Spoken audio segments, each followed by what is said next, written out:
Hello, I'm Lesley Johnson, Senior Programmer with Planet in Focus, and I'm here with filmmaker Lars Ostenfeld, director of our spectacular closing night film, Into the Ice. The film follows the work of three scientists as they investigate the impact of climate change on Greenland's eroding ice sheet.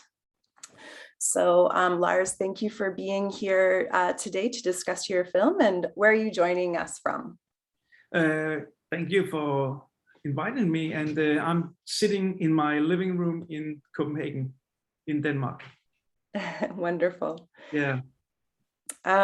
So just to begin, why don't you tell us why is it that you wanted to tell a story about climate change through the lens of glaciologists who are really unlocking the secrets of Greenland's melting ice? Well, I think everybody on this globe at least once thought about what's going on in Greenland, and because I mean we keep reading about in the newspapers about climate change and the ice is melting. And 5 years ago, I was actually sitting right here on this table with my coffee and start reading the newspaper, and then there was another record melting year, another breaking record, big icebergs break off, and then I start wondering, what is it actually we are talking about? What is it I'm reading about? Because it was the article in the news was there was a lot of numbers and a lot of graphs, but I couldn't feel it. And then I start wondering, what is the Greenland ice sheet actually? When we're talking about the ice is melting, what is it? Is there any animals on the Greenland ice sheet? Is there any smell, any sound? I didn't know. And then I started making some research, and I saw one very beautiful picture with from inside the ice.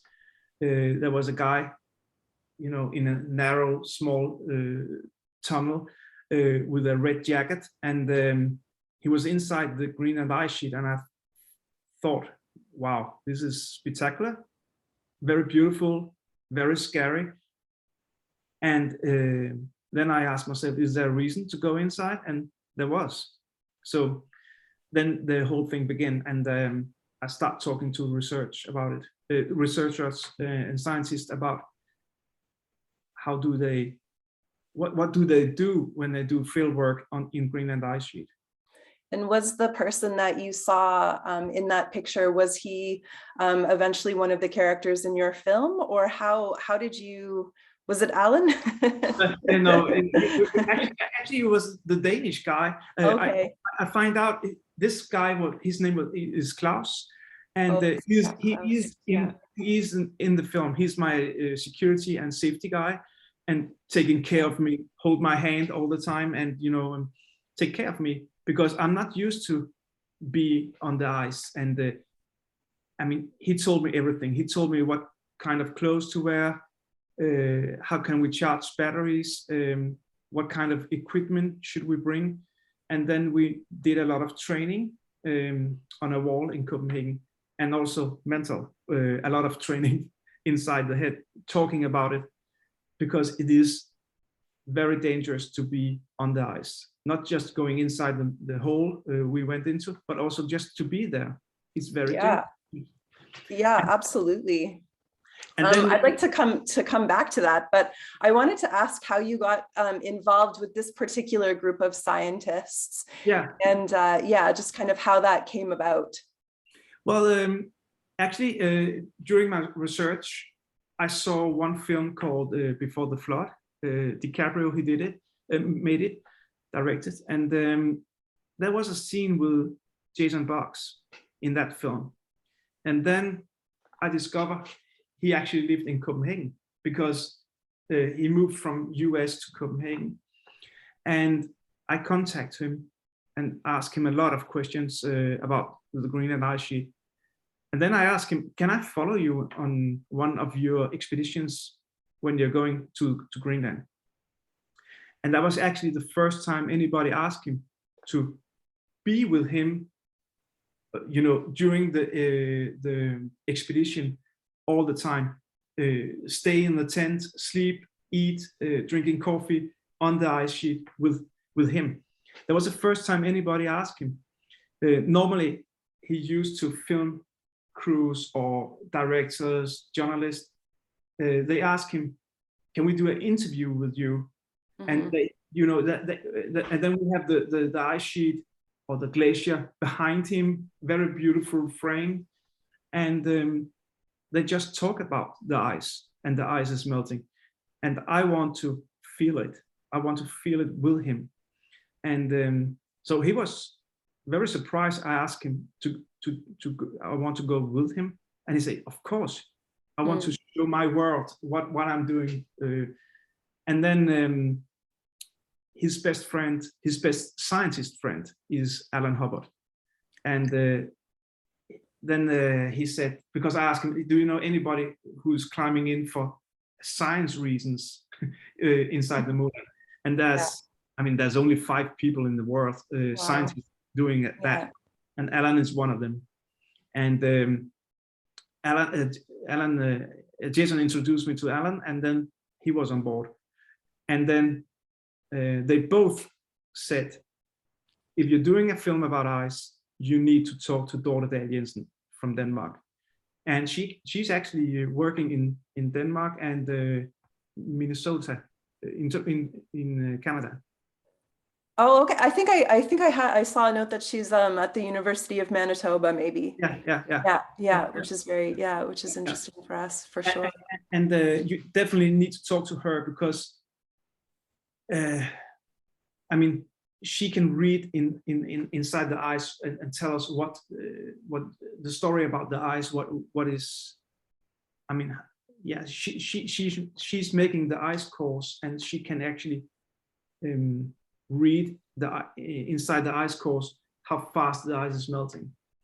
And they all 3 scientists, they told me, I mean, they doing field work on the ice, but it's very few people, very few scientists who is actually going on the ice themselves.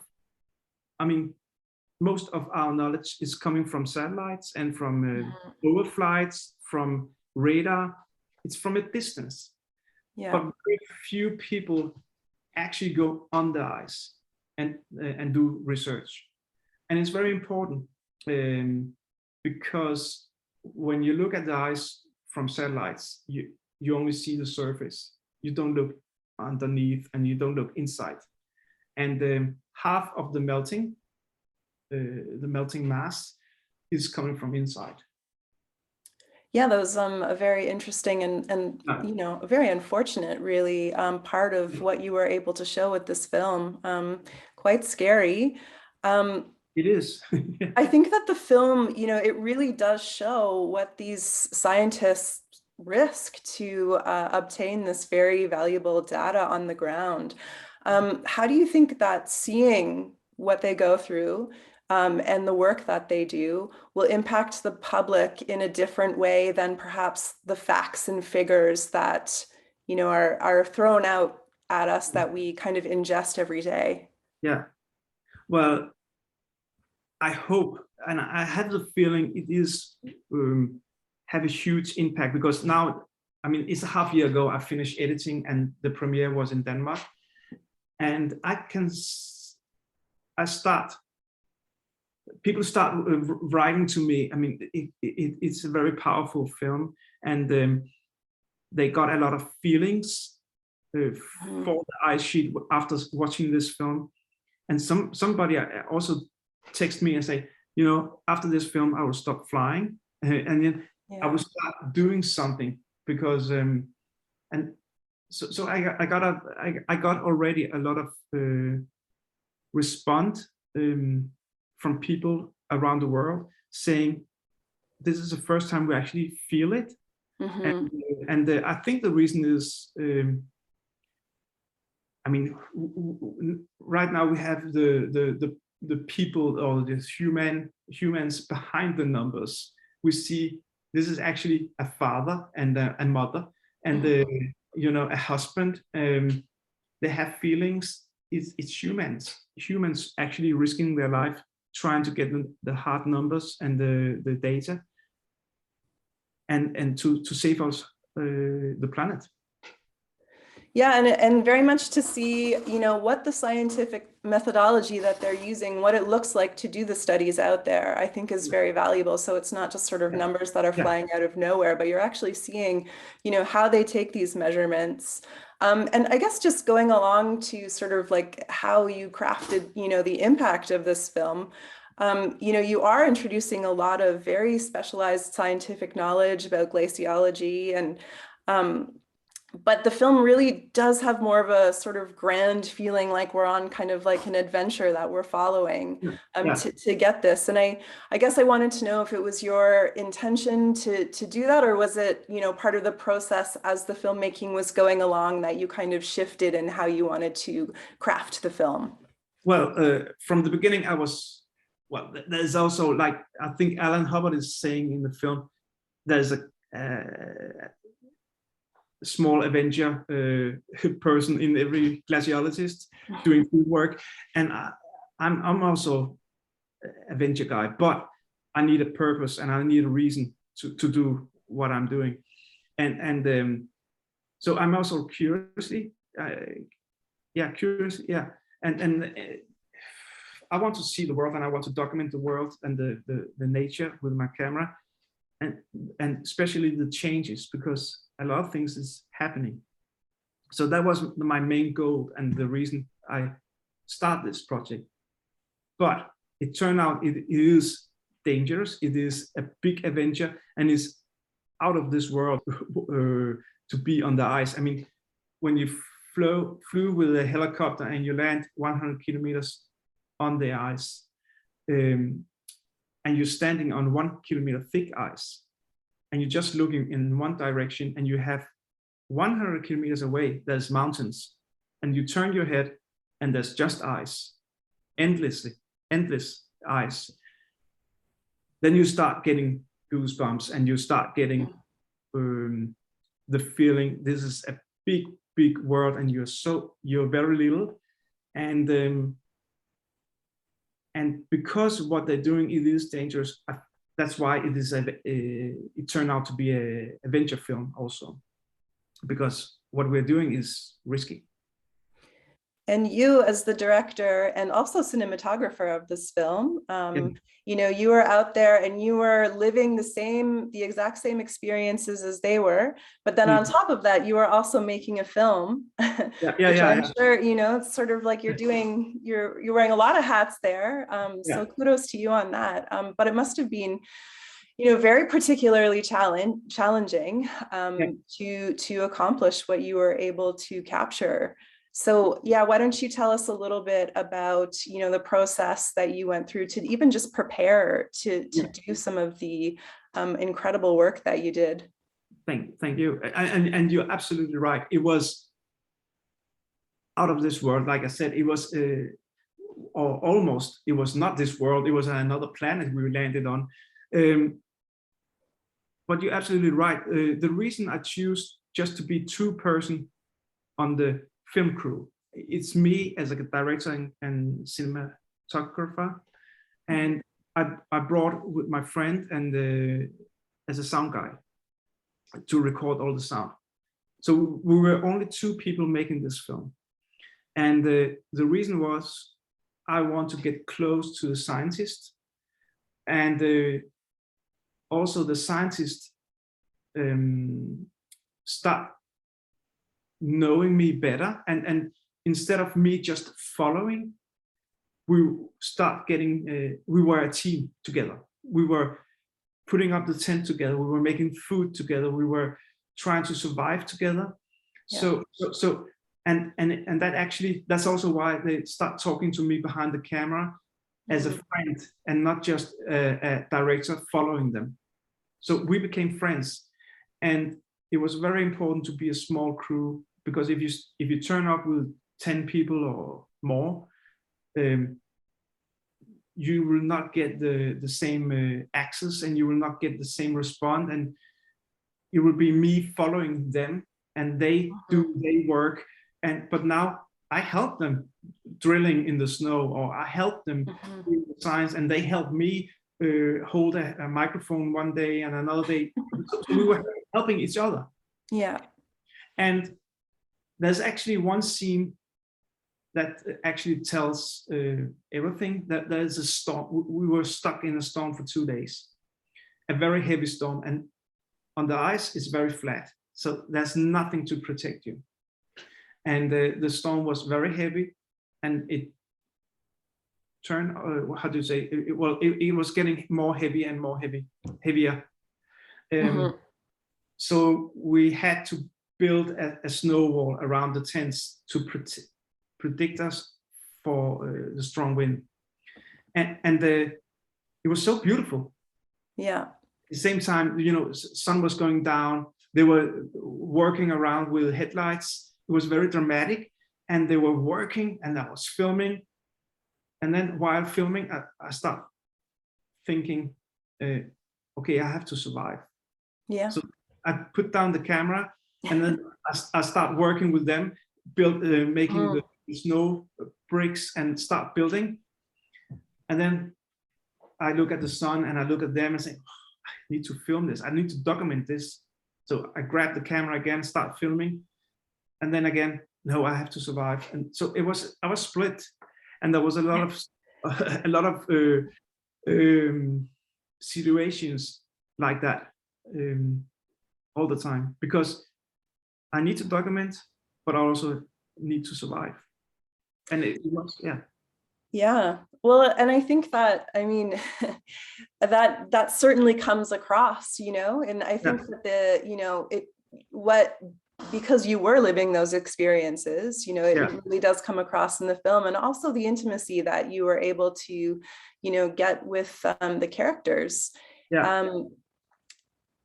So, I mean, I guess just back to, kind of how you prepared to, do things that were so challenging, going the descent into the Moulin. I mean, that's just so scary. I don't know, it must have, taken quite a bit to prepare to do something like that. So what did you go through, and what did it feel like to be in some of those spaces? Well, first of all, I thought it was a good idea back home, right here, to go inside the ice in the Moulin. When I was there, when we took the helicopter, I had a lot of tickling in my stomach, and my stomach was rumbling, and my head was full of thoughts. This is it, now it is. And that was after 2 years preparation. We spent a lot of time on the wall in Copenhagen, climbing, trying to be on the rope with the camera, how to film. Like I said, a lot of mental training. We went to Geilo in Norway to train, to be on skis with a rope between us. What to do if someone is falling into a crevasse, how can we save him? So a lot of training, but nothing could prepare me for the big hole. I mean, when I was there and I looked down, and it was a black hole, 20 meters in square, and nobody knew where it is. It looks very deep, and it's just black. And I could see it, and the scientist, I mean, Alan, he's a tough guy, but he was scared too. And Klaus, he's a military man. He's a tough guy, used to climb. He was scared. And but then we took it in small steps, 10 meters one day, next day 20 meters, next day 60 meters. And then I was not allowed to go any further because it was too warm, and the hole and the ice is moving half meter every day, more or less, and it was too warm, and they didn't expect it to be that warm, but it was too warm. And then we decided to cancel. Alan and Klaus went down to the bottom, and that was the first time ever in history a person make 175 meters descent in one straight line. and then they decided to go up again, and they didn't do any science down there. Mhm. And then we decided to cancel because it was too dangerous. And this was in October. You can only go in October and April because during the melt season in summer, there's too much water in the hole. Okay. And then when it stopped melting, you can actually go inside in October. And then you need to go inside before the snow is falling and during winter. So there's only two, the windows you can go inside is very small and limited. And then we decided to cancel and we will go back in April. But then Corona came and COVID came. Dear. And then a lot of, and then the year after, there was a big accident. Conrad Stefan Connie, he died on the ice with Jason Box, the scientist I'm following, and nobody were allowed to go on the ice after that for that year. There was also another accident, and I don't know why, but there was a lot of people dying that year. And then we have to wait another year. So we came back a year later. And I was actually, talking after the first descent. I was talking to Alan and Klaus. Can we bring another cameraman because I'm too scared? I don't want to go down, but it's very important to bring the camera down. Can we bring another one? And actually, Alan and Klaus said no, because now we spent 3 years together to know each other, and you need to look each other in the eyes, and you need to trust each other because it's So say either you go or we don't go. And then I say, okay, I'll go second time. That's very high stakes. And then so you were able to do it on the third try then? Yeah. So it wasn't that scared the second time because it was not 175, just one hole straight. It was more, like small steps. Okay, 10 meters and then vertical for 5 meters and then 20 meters deep. So it didn't look that scary. It was scary because there was a roof, a lot of cracks, but for some reason it wasn't. It was more scary the first time. And they were able to get such important information about the water that's trapped in a particular time of year, but I think probably also the imagery that you were able to capture of what it looks like in there was probably also very valuable, as not many people are going down into these spaces and capturing what it looks like and what the quality of the ice is and things like this. So I mean, it was, I'm sure, very much all worth it in the end for you to get that very special footage. It was, and I'm happy we did it, and we got the final and we got the result. And Alan Hubbard is actually making a paper now out of that expedition. I mean, it's just one hole out of thousands, but it gives us a clue and then give the scientist a clue what's going on, and it also proved that the ice actually is sliding and moving always. It's the water is lifting the ice up and make it move faster.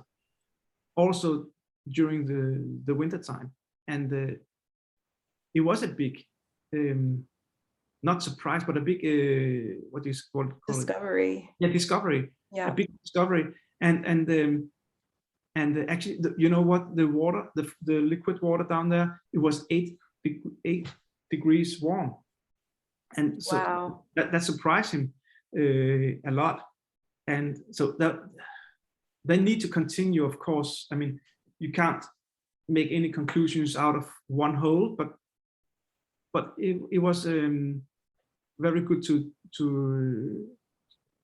make that discovery, but also to document it, because we have been discussing climate change for many years, and I want to document. I mean, I don't. We don't have time to discuss anymore. So it was very important to document it with pictures. I think, with the imagery that you were able to capture, and, particularly through their stories, the sense of urgency is very palpable. And, you're touching on this just a moment ago, but what are you hoping that the audience will take away from this film? I hope the audience will take away that we have actually some very heroes in this world. Scientists, they are, in my mind, I think they are heroes. Yeah, and they're actually risking their lives to get some knowledge to save humanity. And I hope, I mean, we can all do something. We can all do whatever we want to, but and at least if we just do something. I mean, I grab my camera and I start filming them, and I want to document it, to tell people this is going on, and try to feel it. I want people to feel it, and other people, they start, stop flying. Other people start eating. Don't eat. Start eating vegetables only, and not meat.